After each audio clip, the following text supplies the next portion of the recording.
اس لیے میرے بھائیوں دوستوں، الحمدللہ ہم سب کلمہ پڑھنے والے مسلمان ہیں۔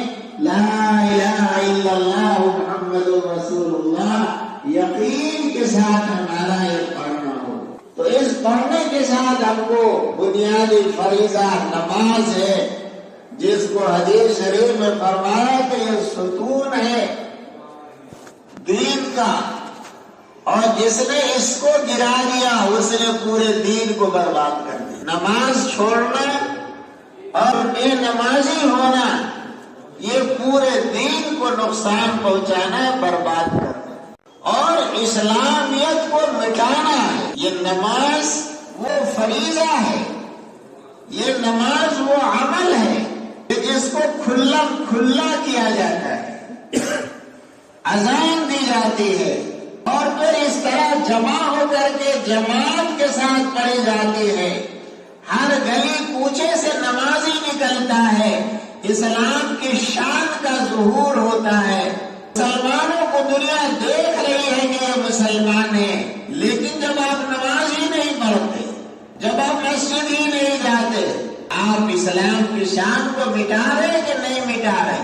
میں نے تو بہت بولا ہے اور ابھی بھی آپ کے سامنے کہتا ہوں، اگر 6 مہینہ کے لیے، صرف 6 مہینہ کے لیے ہر مسلمان نمازی ہو جائے اور ہر بالغ اپنے چہرے پہ ایک مٹھی داڑھی رکھ لے 6 مہینہ کے لیے، 6 مہینہ کے بعد چھوڑ دینا نماز، کٹا لینا داڑھی اور توفیق دے تو باقی رہنا، لیکن اگر 6 مہینہ کے لیے دکھاوٹی بھی یہ 2 عمل ہو جائے تو جتنے حکام ہیں آپ کے خلاف خدا کی قسم وہ تاؤ بالا ہو جائے گی۔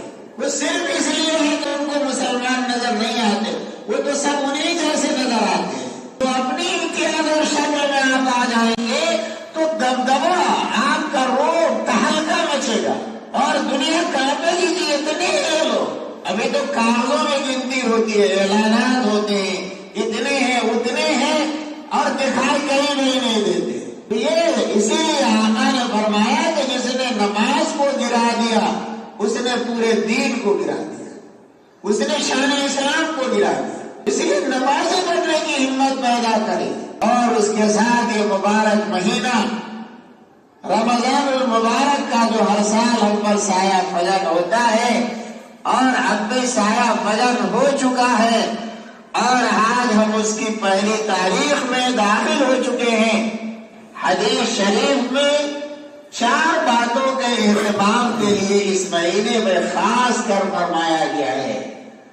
ایک یہ کہ کلمہ طیبہ لا الہ الا اللہ، لا الہ الا اللہ 9-10 مرتبہ محمد الرسول اللہ ملا کر کے یہ کلمہ طیبہ چلتے پھرتے اٹھتے بیٹھتے، وضو بے وضو، پاکی ناپاکی، آپ ہر حال میں لا الہ الا اللہ محمد الرسول اللہ کا کلمہ رمضان بھر خصوصیت سے پڑھتے رہے۔ اور دوسرے استغفار، اللہ سے اپنے گناہوں کی معافی مانگتے رہے، جس کے لیے کم سے کم مختصر سے مختصر ہے اللہم اغفر لی، اللہم اغفر لی، اے اللہ میرے گناہ بخش دے بخش دے۔ یہ سینکڑوں ہزاروں دفعہ چلتے پھرتے آپ پڑھ سکتے ہیں، آپ پڑھتے رہے۔ عربی میں یاد نہیں ہے تو آپ اردو میں کریں اللہ مجھے بخش دے، اللہ مجھے بخش دے، دھیان کر کے اپنے گناہوں کا اللہ سے معافی مانگتے رہیں۔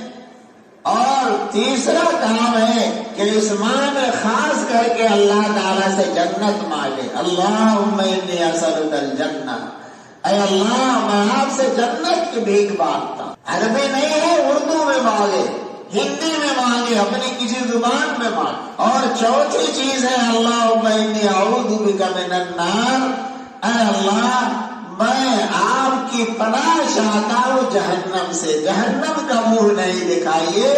یہ 4 باتیں خاص کر ہے اس ماہ مبارک میں کرنے کی، جن میں سے کوئی مشکل نہیں ہے، سب سہل اور آسان ہے اور سب ہمارے لیے ضروری ہے۔